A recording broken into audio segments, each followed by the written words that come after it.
বহরমপুরে ডিসিআরসিতে ভোট কর্মীদের বিক্ষোভ। ভোটের কাজে টাকা না পাওয়ায় ক্ষোভ দেখান ভোট কর্মীরা। ডিসিআরসির গেট আটকে চলে বিক্ষোভ, স্লোগান।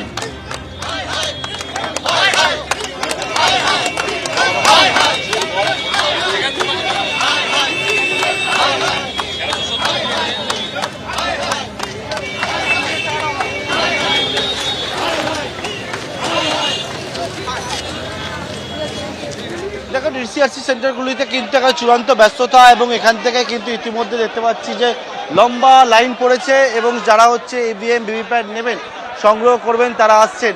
এবং এই যে জায়গায় রয়েছি আমরা, সেখানে কয়েকটা জায়গায় যারা রয়েছেন তারা বলছেন দীর্ঘক্ষণ ধরে দাঁড়িয়ে রয়েছেন এবং যে ডিস্ট্রিবিউশন সেন্টারগুলো রয়েছে সেখানে আমরা রয়েছি এবং সেখানে দেখতে পাচ্ছি যে তারা হচ্ছে কেউ কেউ হচ্ছে এখানে ক্ষোভ দেখাচ্ছেন। একটা কি জন্য এখানে আমাদের টাকা কম দিয়েছে রেস্টুরেন্টে নিয়ে নদীয়া থেকে এসেছি, আমাদের টাকাটা কম দিয়েছে, আর প্রাপ্য আমাদের সে প্রাপ্য দেয়নি আমাদের। আমাদের 2110 টাকা অ্যালটমেন্ট, সেখান থেকে আমাদের টাকা ঢোকে 1370 টাকা। বলা হয় যে বাকি টাকা আপনাদের ডিসিতে গিয়ে দিয়ে দেওয়া হবে। কই, এখনো এই টাকা দেওয়া শুরু হয়েছিল, কিছু জন 300-400 জন পেলো, বাকিরা আমরা 2 ঘন্টা ধরে লাইনে দাঁড়িয়ে আছি। এখন বলছে আমাদের কাছে অর্ডার নেই, আপনারা টাকা পাবেন না। আমরা নদিয়া ডিস্ট্রিক্টের, মুর্শিদাবাদ ডিস্ট্রিক্টের কিন্তু সবাই ঠিক টাকা পেয়ে গেছে, আমাদের নদিয়া ডিস্ট্রিক্টের অর্ডার কপি দেখাচ্ছেন না।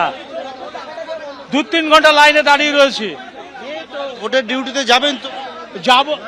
পত্র সংগ্রহ করেছেন? হ্যাঁ, প্রিজাইডিং পোলিং সংগ্রহ করেছেন।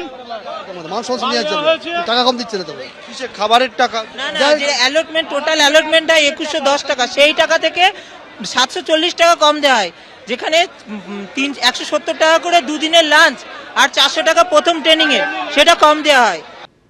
ভোট দিতে না পেরে বিক্ষোভ গাড়ি চালকদের একাংশের। পুরুলিয়া রঘুনাথপুরে ডিসিআরসিতে উত্তেজনা। ভোটের কাজে যাওয়ায় ভোট দিতে পারছেন না, এমনটা দাবি করছেন গাড়ি চালকদের একাংশ। ভোট কেন্দ্রে যেতে রাজি নয় তারা। ভোট দানের ব্যবস্থা না করা পর্যন্ত ভোট কেন্দ্রে যেতে অস্বীকার করছেন তারা। আমরা তো আজ এত বছর ধরে গাড়ি চালাচ্ছি, কোনো বছর আমাদের ভোট দিতে পারিনি। এবারে এসআইয়ের জন্য বহুত হ্যারাসমেন্ট হয়েছে মানুষ, আমরাও হয়েছি, আমাদের ফ্যামিলিও হয়েছে। আমরা চাই যে আমরা এবারে ভোট যাতে দিতে পারি, তাতে ওইটাই আমাদের ডিমান্ড। ওই ব্যবস্থাটা আমাদের করা চাই, হয় আমাদের ব্যবস্থা এখানে করে দেওয়া হোক, আর নয়তো আমাদের যেখানে পোলিং পার্টি নিয়ে যাবো ওইখানে আমাদেরকে ড্রপ করে আমরা নিজের বাড়ি চলে যাব গাড়ি নিয়ে, ওইখানে আমরা ভোট দিয়ে আরও সেই বুথে ফিরে আসবো। আমাদের ওইটাই ডিমান্ড। মোটামুটি 70 কিলোমিটার, 60 কিলোমিটার, 100 কিলোমিটার। এবার কোচবিহারের ছবি রাখবো, যেখানে মাথা ভাঙায় রাজ্য সড়ক আটকে বিক্ষোভ ভোট কর্মীদের। বিভিন্ন ডিসিআরসিতে যাওয়ার জন্য যানবাহন পাওয়া যাচ্ছে না, এমনটা অভিযোগ করছেন তারা। যানবাহন না মেলায় অবরোধ করে বিক্ষোভ দেখান তারা। পুলিশের হস্তক্ষেপে অবরোধ তুলে কাজে যোগ দেন ভোট কর্মীরা।